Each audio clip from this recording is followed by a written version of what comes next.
All right, so tonight we have Mr. Thom Webster of 2020 Advisors, who's going to talk about startup business and how the things that you need to understand in terms of launching a new business. So I'm going to turn it over to Thom and let him give you his background, and he can get started.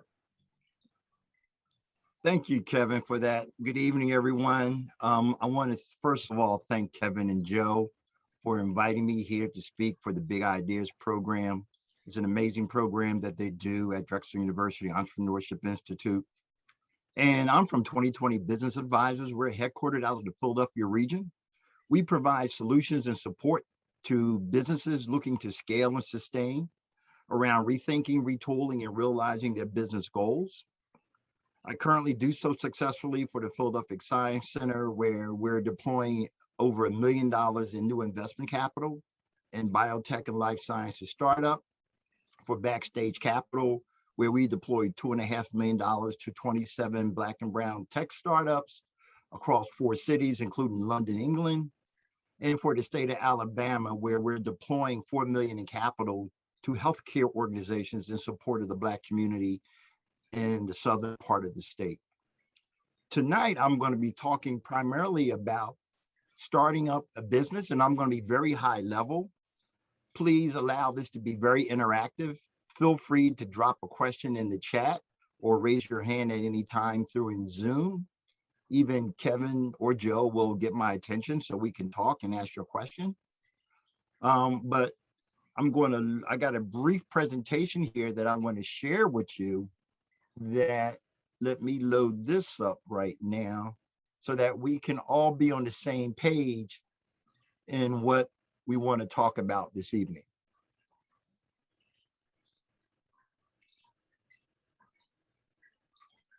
So in tonight's discussion, in really ramping up your startup, what I want to be able to do is take you through a couple understandings.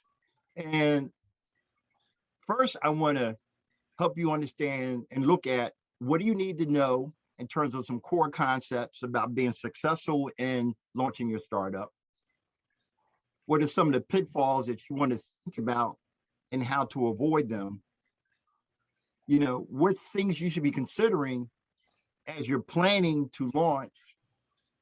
And also, too, at the end of the day, when a lot of people approach me about being an entrepreneur or starting a business, is it really the right thing for them to do?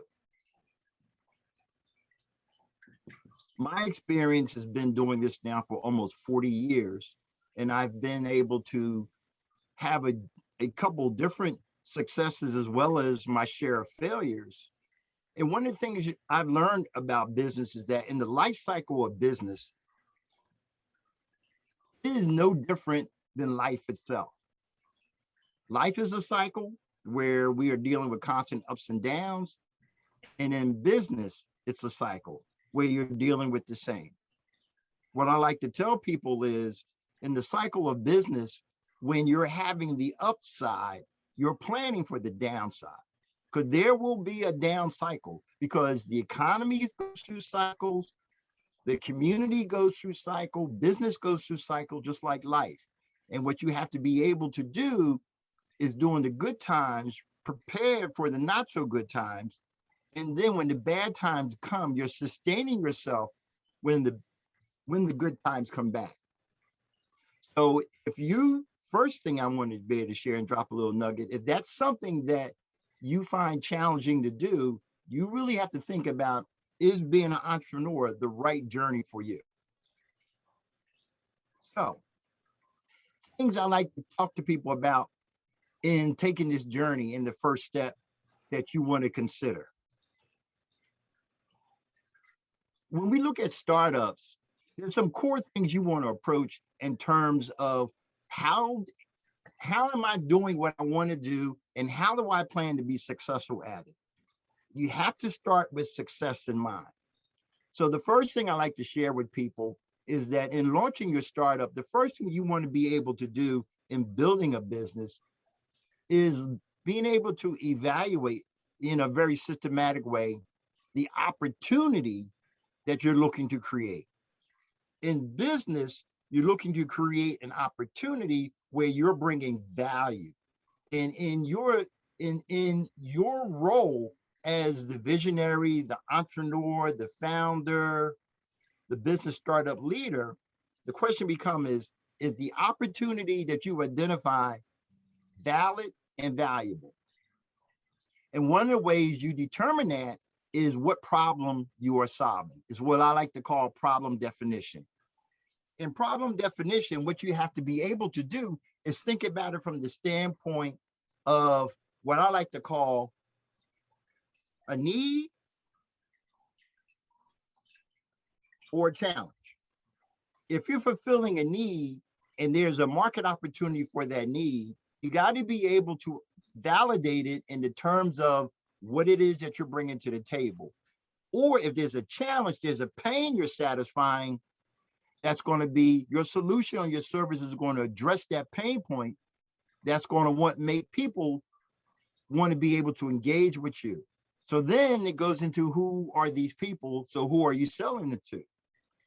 And why would they choose you over anybody else? And that gets into you understanding need versus want, and then figuring out what are their primary motivations. Because if you begin to go through a process like this, it's going to help you then understand what it is that you're able to launch, build successfully. Domain expertise. What I mean by that is that for you to be successful in launching any type of venture, you have to be able to realize what value you, the visionary, are bringing to the table.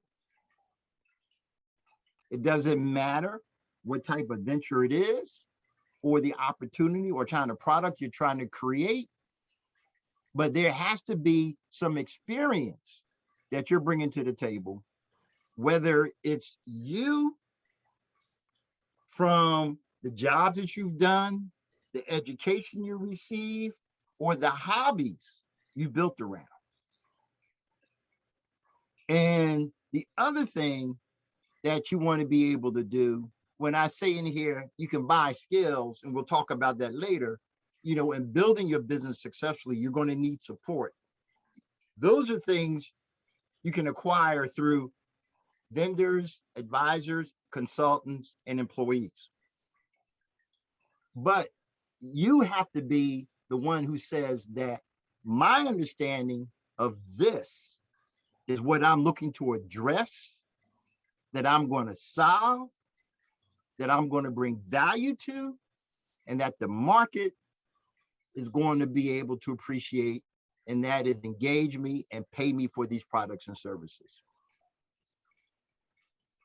And what that begins to look like is you defining success for yourself. Start with the end in mind. I've been in a unique situation where I've had to work with companies or been brought into companies where they grew too fast, didn't understand the value that they were bringing, but the value they brought was well received. And the fact that they were all over the place with the success they were having, they found themselves in financial situations or in business situations unable to meet the need. And if you have a partner or somebody you're collaborating with, a co-founder, are you both defining success the same? One experience I can share with you about a client of mine some years ago was a trucking company. And I actually met them through the business that I had built, which was a logistics and delivery company. And they were one of my major vendors. Two friends that weren't ready to the success that they had. They started their business with one truck. When I contracted with them, they had 10 trucks. 3 years into our business relationship, they had over 30 trucks. Two friends from high school started with one truck, now had 30 trucks. Excuse me for a minute. Now I had 30 trucks. And the challenge they were now having is that one was very comfortable with just being a truck driver. The other one saw the need to be able to grow and become a business leader. In their inability to reconcile their differences, they went out of business. That's what I mean. And being in collaboration with someone, you always have to make sure that your visions are aligned. And that's really what's important in any organization as you begin to build and scale. Because as you bring on, whether it's not even a partner or a co-founder, your leadership team, your employees, vision alignment is very critical to business sustainability.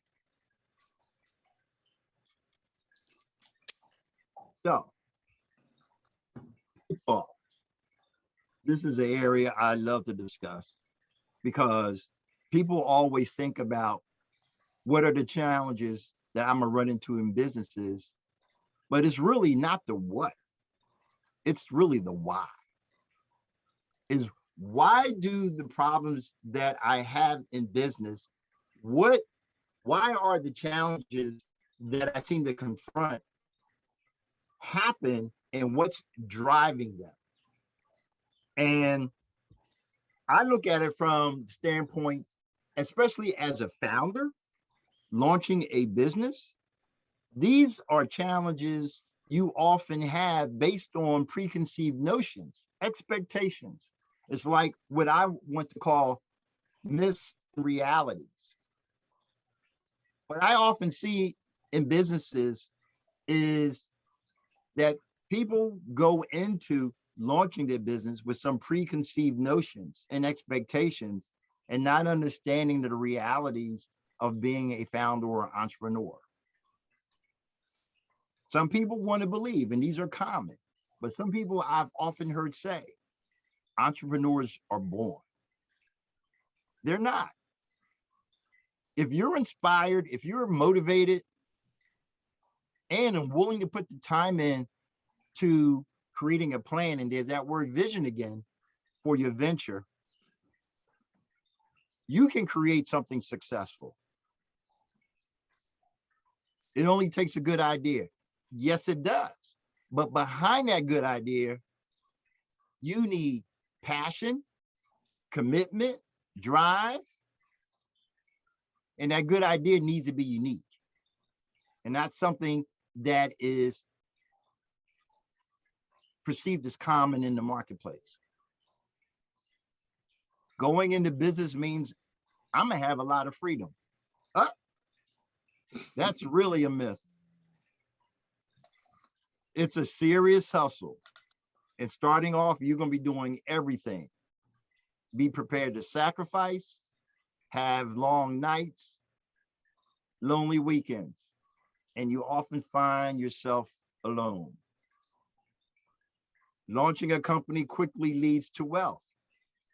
Not necessarily.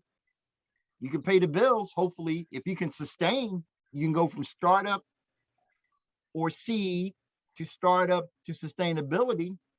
But to be able to get to that, you got to get used to rejection. You need an MBA. No, you don't. But what you need is not be risk adverse. If risk frightens you, if you're scared to take chances, if you really gotta have that weekly paycheck, then being an entrepreneur is not the journey for you. You do it all by yourself. That's a really big myth. One of the things I tell people all the time, when you think about success, you take a company like Microsoft, and everybody knows who Bill Gates is. Am I right? Right. And you think of Bill Gates, think about Microsoft. And it's like, great founder. And there's often a perception he did it by himself. But then again, I turn around and ask people, well, do you know Steve Ballmer? Do you know Paul Allen? Steve Ballmer owns the LA Clippers. Paul Allen owns the Seattle Seahawks. They're on the top 50 billionaire list. You don't often hear much about them. They were Bill Gates' partners in Microsoft. And they are part of that super rich group. He did it with a team. Everybody in success does it with a team. The success I've had in my business, where I had my failures, it was often through being alone. Where I had my biggest successes when I had a team. There's a secret to building a successful startup. There's this silver bullet. I won't say that, but this is what I learned. And this is what I call my secret, my silver bullet. To be successful in business, you got to be intentional about building people. What I mean by that is that in business is about relationships. So you got to be willing to invest in people to build relationships that adds value. And that will lead to business success. If you're not committed to working with people, and those people are internal as well as external to your organization. They're just saying there's a thing known in customer service as internal and external customers. Everybody knows who your external customers are. Those are your people that purchase or acquire your services that are external to your venture. Your internal customers is your team, are your vendors, are your advisors, are your board. So if you are taking the time to invest in them to build those relationships by adding value to what it is that they're doing, you will have business success. Business at the end of the day is really about people, relationships, and bringing value. Quitting is for losers. Well, we've had a lot of losses through this pandemic, as we've very well seen. Small businesses closed. Depending upon the sector, the numbers are scary. But what you have to be able to do is understand your limitations. And through this, as we saw with a lot of businesses who figured out how to pivot, they changed their business strategy through being fluid enough and flexible enough that they were able to manage through this bad time. For me, I'm a perfect example. As a business advisor, I had a number of clients who had to let me go at the beginning of the pandemic. But as a result of the pandemic and my expertise working with small businesses, I started doing work in the state of Alabama. I started doing work in the state of California, supporting their small business initiatives.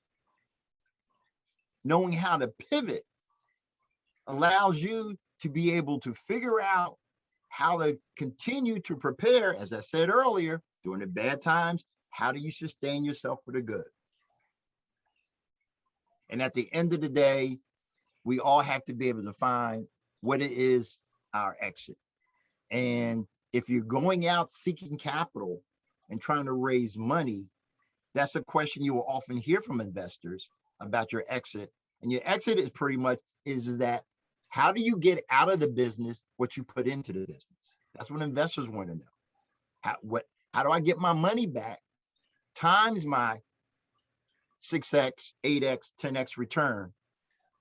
So you have to be able to explain that strategy to them so that they're clear in your mind.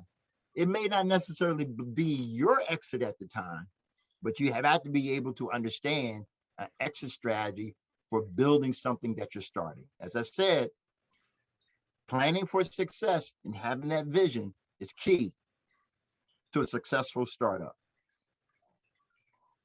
So you thought about these things, you have an understanding. The question is, What should you be considering as you plan to launch? Let me share a couple things that I think about or I advise clients when I'm retained. The first thing you got to do is that, have you done your homework? Have you done your research? Research is key to business success and understanding how to go to market. In commercializing any product or service, you need to be able to be clear and insightful about the market you try to reach. And in understanding that market you try to reach, you need to be able to read anything you can get your hands on. You need to be able to talk to anybody you can talk to that's in your sector, that's in your industry, and also too, with experience, that domain expertise that only you're bringing, but who else you know that may have that type of background that you can sit down and have conversations with.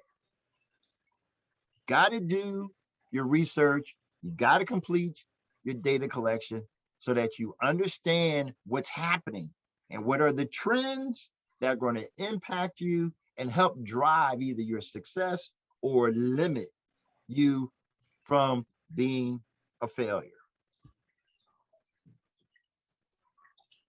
Research. Public libraries, where you went to school. Public libraries are great. And I know everybody loves Mr. Google. Mr. Google is great. You can find anything got in Google. Well, let me tell you something. When I first went into business some 40 years ago, there was no Google. So I'm aging myself. So spent a lot of time in the library. Philadelphia used to have a business library. It was called the Mercantile Branch. It was located at 12th and Chestnut.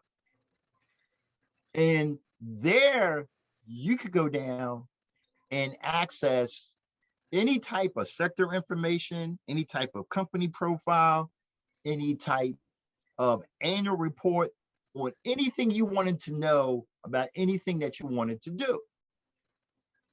But this is the real value, even though the Mercantile doesn't exist anymore.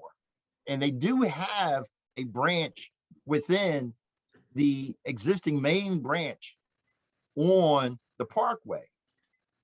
The key is this: the librarians, the people who work in those departments are trained professionals in understanding the information that's there for research.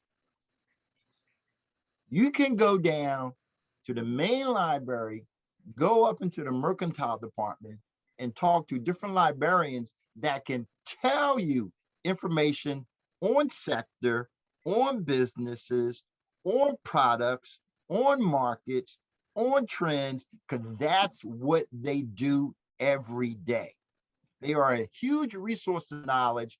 And then not only can they share that, they can then direct you to the periodicals, the magazine, the books, the resources, the journals that have the information that has become something that is important for you as you plan for business success. Research, public libraries, still a great resource besides. Also too, wherever you went to school, going back to your B school, they're there talking to professors. A lot of them have industry expertise, being able to get information that you normally wouldn't have, that will give you the competitive advantage that you're looking to use to leverage and build your startup. This is right to information interviews. I love this one. Getting the opportunity to talk to people who are already doing what you're doing successfully is very easy. I tell people this all the time. People like talking about themselves, and being able to reach out and touch base with somebody that's already done, that may not necessarily be light years ahead of you, but where you're trying to get to in the next 2 or 3 years, and building that relationship and sitting down with them and inviting them to coffee, inviting them to lunch, saying, look, I want to start this business. Can I have a conversation? People love to talk about themselves, and you'll find 9 times out of 10, people are going to be agreeable and say yes instead of saying no. Know your competition. Now, this is something that is interesting about the new innovation economy in the tech world, and I hear a lot of this in startups. I don't have no competition. Everybody got competition. There is no new idea under the sun. You may be looking at it through a different lens. You may have a different approach. You may have something that is unique to you because that's your value proposition. But there are people out there providing a product, delivering a service that is very similar to the need that you're trying to meet. And what you want to be able to do is understand how they do it. Because one of the things that I tell people all the time, competition is good. What competition does is validate your idea to lenders, to investors, and to partners. If your thing is that unique and is that different, the risk perception is going to be that high. But if you validate your idea by saying, yes, this is what my service is, this is what my product does, but it does a little bit better than X, or I approach it different than Y, but X and Y did this, X and Y achieved that, X and Y has this revenue and has had this type of success, that's a stronger conversation for going to market. Know your history. I love business history. That's why I used to spend years time down in the public libraries, because there are a lot of great things that we can learn from history in terms of business, in terms of what it is we want to do. And some of the great examples are stories like this. How many of you remember Excite? Excite behind AOL was really the #2 search engine that was taking over AOL, while Google was a distant third. Excite had the opportunity to purchase Google for $750,000 back in the late 90s. Think about it. Excite doesn't even exist anymore. And Google is Google. Excite had the opportunity to purchase Google in their startup phase because they were the big player and they were trying to overtake AOL to purchase Google for $750K. What did they miss? Why did they miss it? Got to understand history. Kodak. I know we all remember Kodak. Kodak actually invented the digital camera, which replaced them. And they actually patented it in 1977 and never did anything with the technology. Imagine that.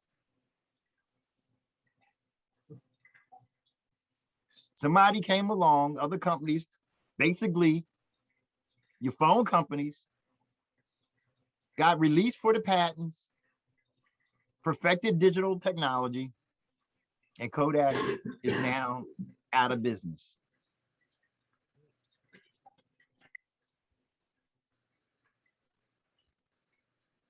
Blockbuster. In the early 2000s, Netflix was struggling and wanted to do a collaboration and sell the majority of interest to Blockbuster. Blockbuster laughed at them and said that there was no market for what Netflix was doing. Imagine that.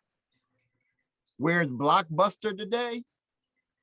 And where's Netflix today? I believe Netflix Blockbuster is going and Netflix is trading around what, 600 a share? Study history. These kind of stories exist in every sector, every business, every industry. You want to understand why people succeeded and why people failed. Taking the time to gather data, do some research, meet some people, know your competition, and study history will position you for business success.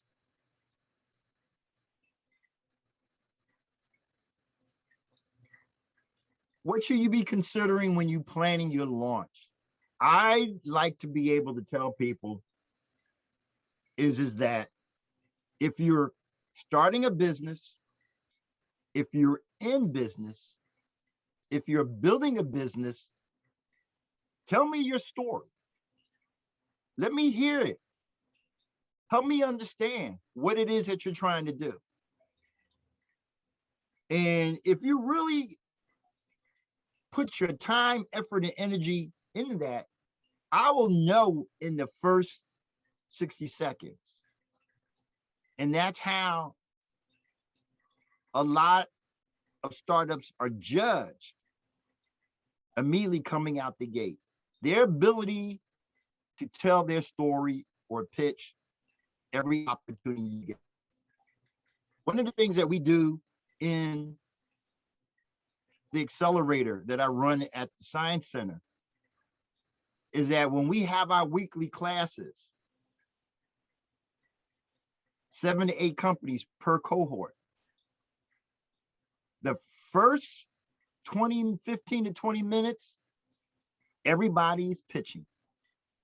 That's how we start every class. Tell us your story. Everybody pitch. And then we give each other feedback. Now, imagine having to do that for 52 weeks.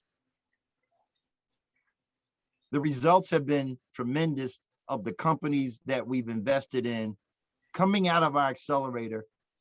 Every company, at least 90% of them, has gone on to raise additional what we call follow-on capital. In our last group, in the neighborhood of $3.5 million. But your pitch, you should be able to clearly articulate your passion, your purpose, and your promise.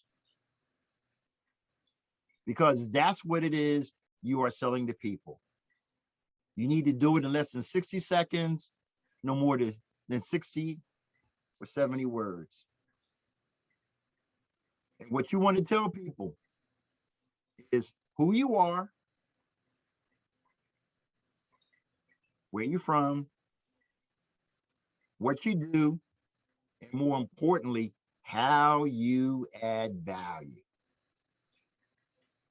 If you can't get my attention by interesting me in how you're going to add value to what I'm doing, then the conversation is not going to go beyond that. And what else you want to be able to do in how you add value is not what you immediately can do for somebody, but what you have done for people you have worked with, or products you have sold, or partners or customers you have supplied in the past. How you add value, whether you address their pain by solving a problem, or added value to them by allowing them to increase sales, drive revenue, or have any type of established growth. Who you are, where you from, what you do, how you add value in less than 70 words and 60 seconds. Those are the core components and foundations of successful pitching. If you can't nail that, you will never be successful.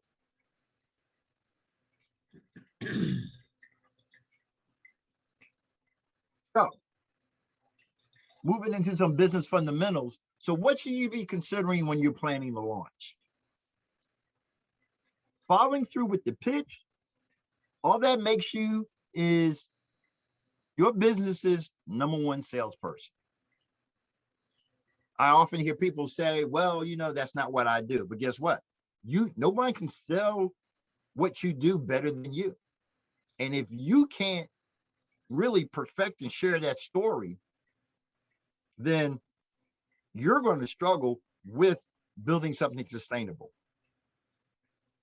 And becoming a strong salesperson, the first thing you have to be able to do is sell yourself.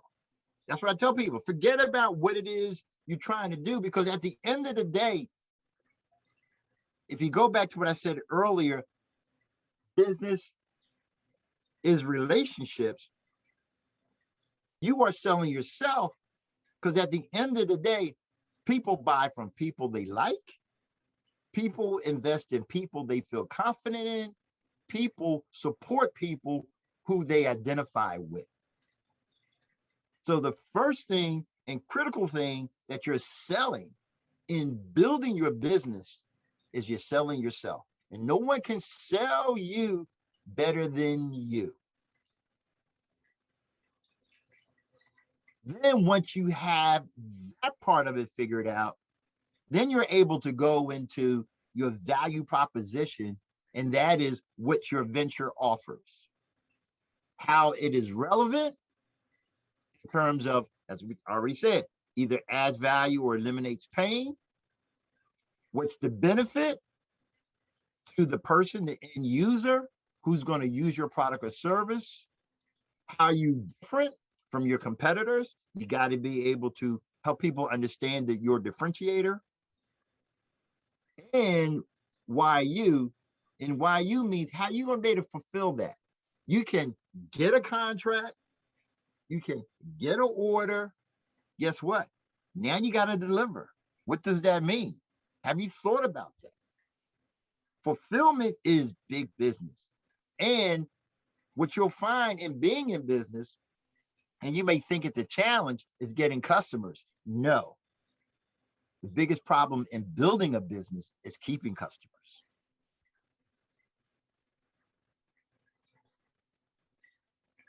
So now you thought about it, you got your value proposition, you build out your differentiator, you know your pitch, you got people believing in you, you're building some sustainability, you have a few customers.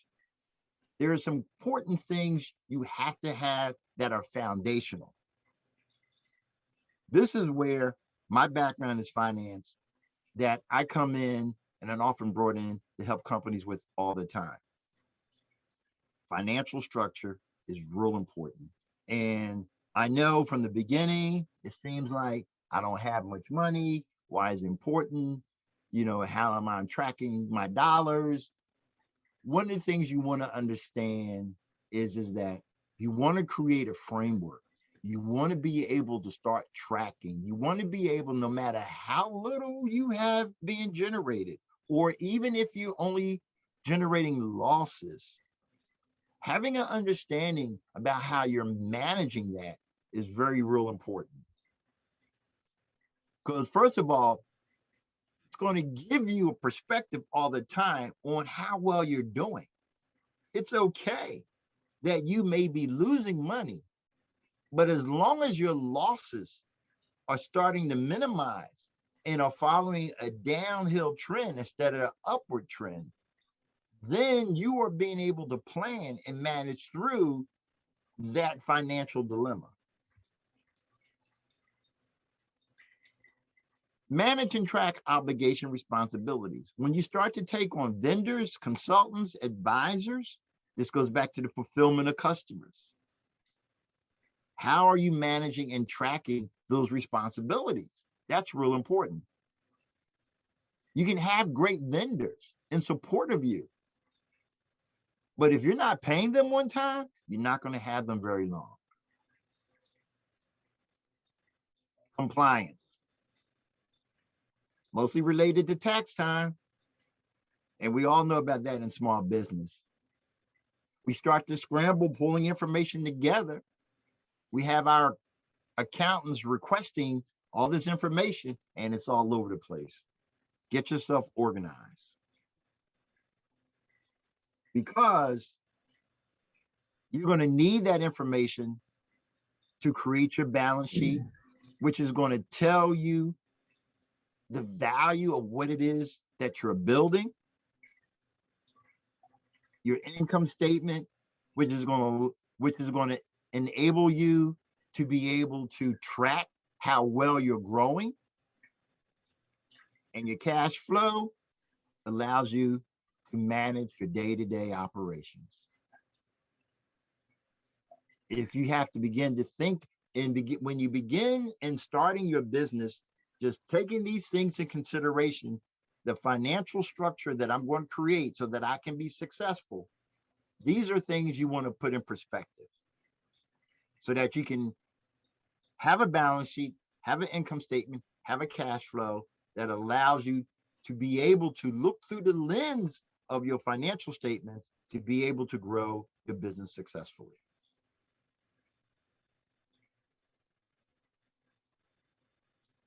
Legal structure, by no means am I an attorney, but there are some core things that I have to touch on, and just talking about putting together a startup. These are things that you got to consider.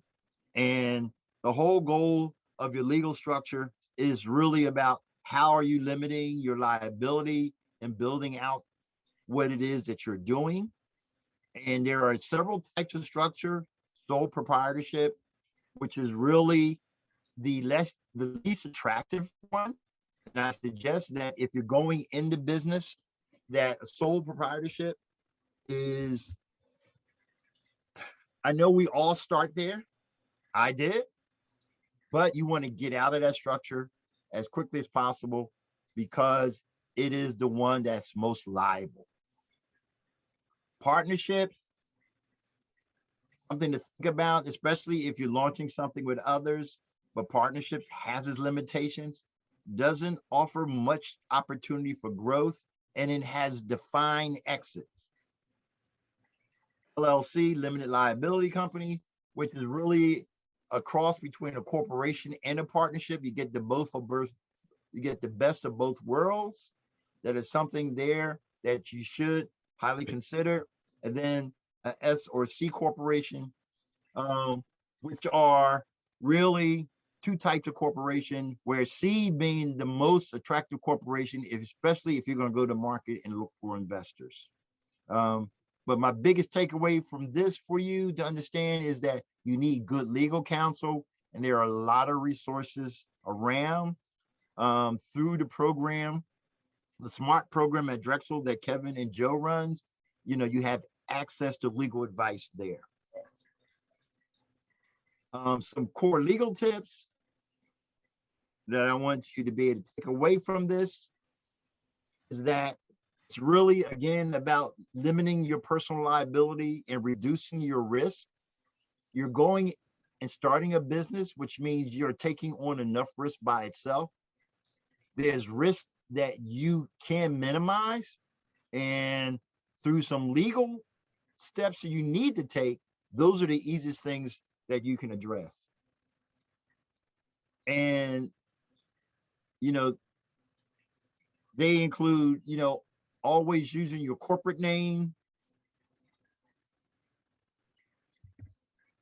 by using your corporate name, and that is your legal business name, proper signature. When you're signing off as stuff, you're signing off as an officer of the company. You will follow up on corporate formalities, whatever that goes back to compliance, how you're reporting your information and keeping track of your documentation, keeping your business money you're making from your business separate from your personal. Even if you're a sole proprietor and you may not have a business name, set up a separate business account for whatever it is that you're doing, that you can run the business through that. And even if you're not making money, you're using your own money, saying, okay, I got this $500 I'm dedicating to this business. Open up that account, put that money in that account, and manage it that way. Begin to develop the behavior. Business success is also about developing good business habits. Make sure you keep taxation separate. That's going to be very important come to tax time. And all your business transactions should be always separate from your individual. That's real important in terms of just keeping things simple and clean and uncomplicated. The worst thing you want to do is in launching a business is create challenges for yourself with the IRS. You do not want that at all.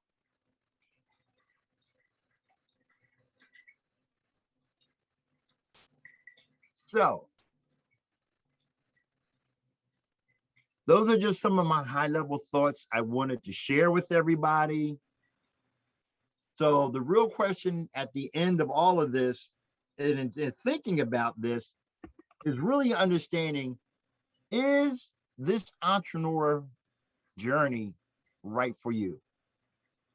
And some of the early introductions, some of you mentioned that you were already in business, some of you were thinking about business.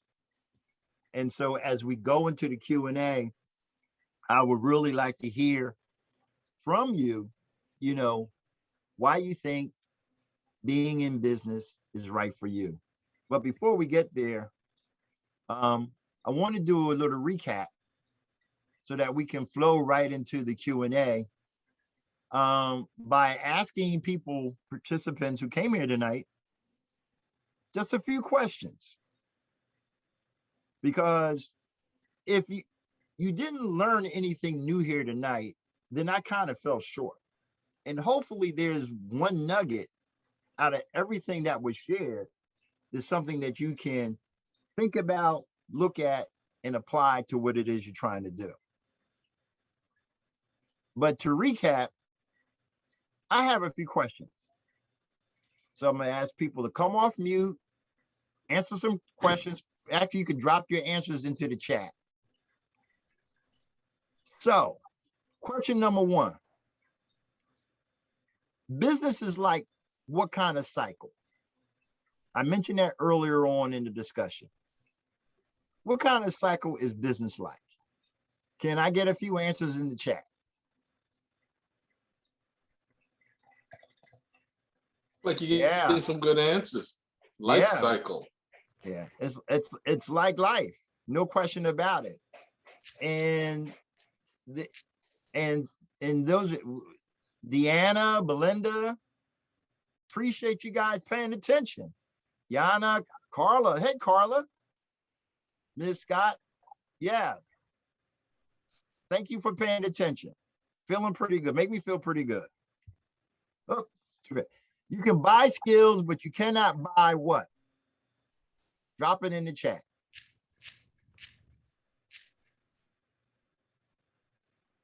Uh-oh. Slow moving here. Yeah. There we go. Experience. Okay. What I said was actually you can buy skills, but you cannot buy domain expertise. That domain expertise is your background, your history, your knowledge to the venture that you're bringing that's going to drive the vision of what it is you're trying to build. No one else can bring that. Even in selecting a partner or a co-founder, what they're going to do is complement what it is you're attempting to do.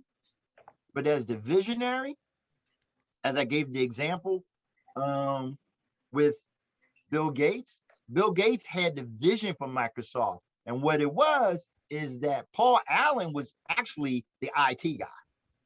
He was the nerd. And Steve Ballmer was the sales guy. So you had Bill Gates that had the vision to build this company that was really about software, not hardware. And it was Paul Allen that was able to take the original code that was developed by IBM and use that for the foundation for creating Windows. And it was Steve Ballmer, the sales guy, that was always thinking about how do we sell it? How do we sell it? Who's going to buy it? Entrepreneurs are born. True or false? Boss. Yep. Exactly. Nope. Entrepreneurs are not born. Great idea. You have a passion. You can do this. Come on. Wait, rest of my questions.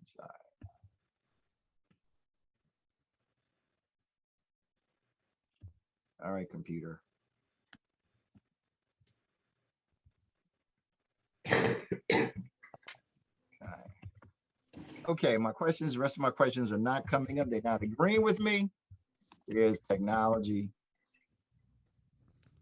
So anyway, with that being said, I'm going to stop sharing and let's open up for discussion with everybody. Again,